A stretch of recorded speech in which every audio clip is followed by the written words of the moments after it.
So what I want to talk about today is indirect fire weapons that's in use by primitive infantry organizations. I've talked a lot about primitive infantry in the past, and it wasn't a subject that received very much positive feedback. People don't want to hear about the reality of what they're going to face. Now, I watched a really good video by Southern Prepper 1. So this is kind of a VR to that. He talked a lot about fencing. And he talked about direct and indirect fire weapons and how a lot of preppers didn't have indirect fire weapons. Now, the opposition will, especially if it's primitive infantry. And what I wanted to do is talk about what you can do to provide yourself with indirect fire. Now, the thing you want to think about is what's around you that you already may own that you can use to do this. And the answer is crossbows and bow and arrows. If you go back to the Middle Ages and you look at what they did, archery, both crossbow and bow and arrow, provided most of the indirect fire that ancient armies had. The caveat there is it usually provided indirect fire out to 200 to 300 yard range with the type of archery most people can actually utilize.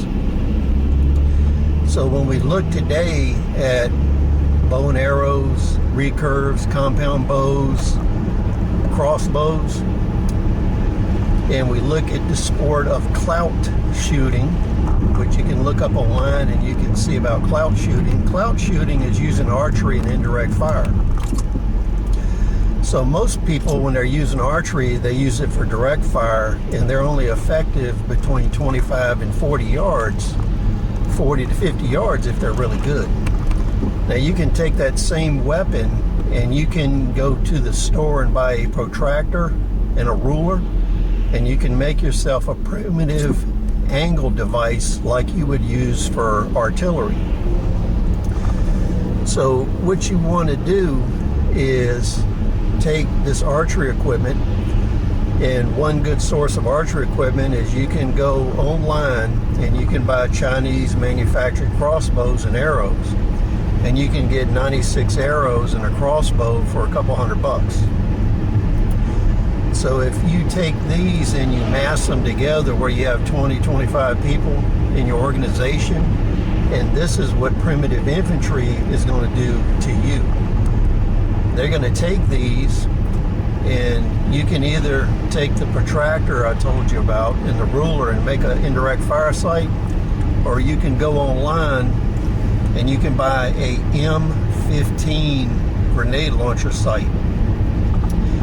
These M15 sights were designed to bolt on the side of M1 rifles, M1 carbines, M14s, and you can also fasten them to M16s. They were designed to provide consistent aiming at angles for indirect fire for rifle grenades. Now these rifle grenades have about the same range as you would have for archery in indirect fire.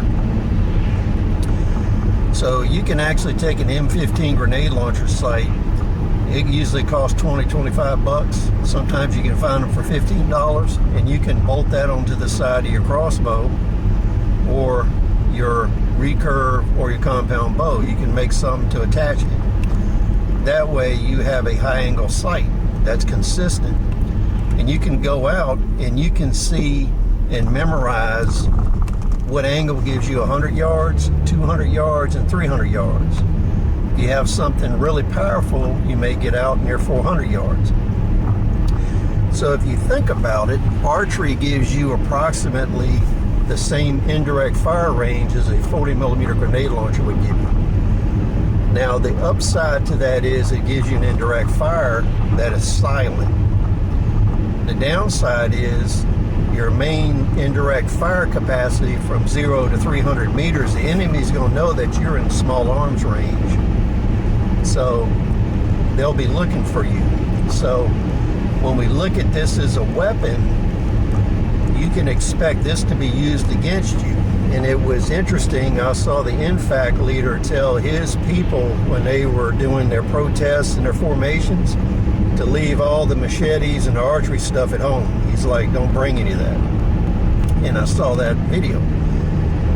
And there is so much archery equipment out there, crossbows, compound bows, recurve bows, that is plentiful. Arrows can be expensive. So my suggestion is you buy the cheaper Chinese crossbows that are in the 150-pound draw range and those cheap arrows.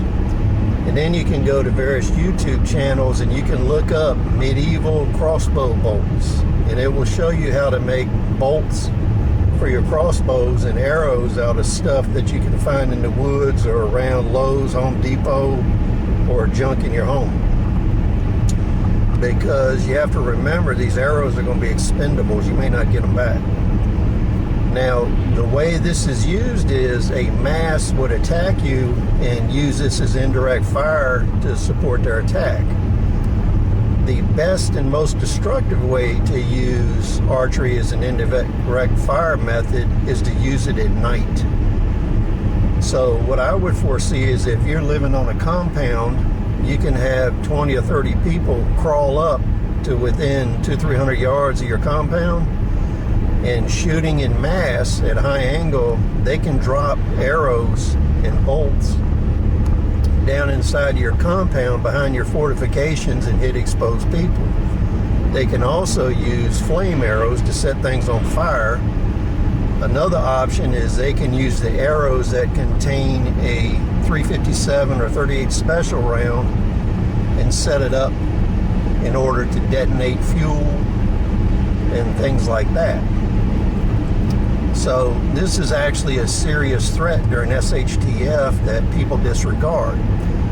And at night, you won't see the arrows coming, you won't hear them, they'll just drop down on you. And it'll be difficult to respond to, you won't see it. So going back to Southern Prepper 1, with your protective wire, you really want 300 or 400 yards of cleared area away from you, so if people get within range to use archery and indirect fire, you will see them day or night.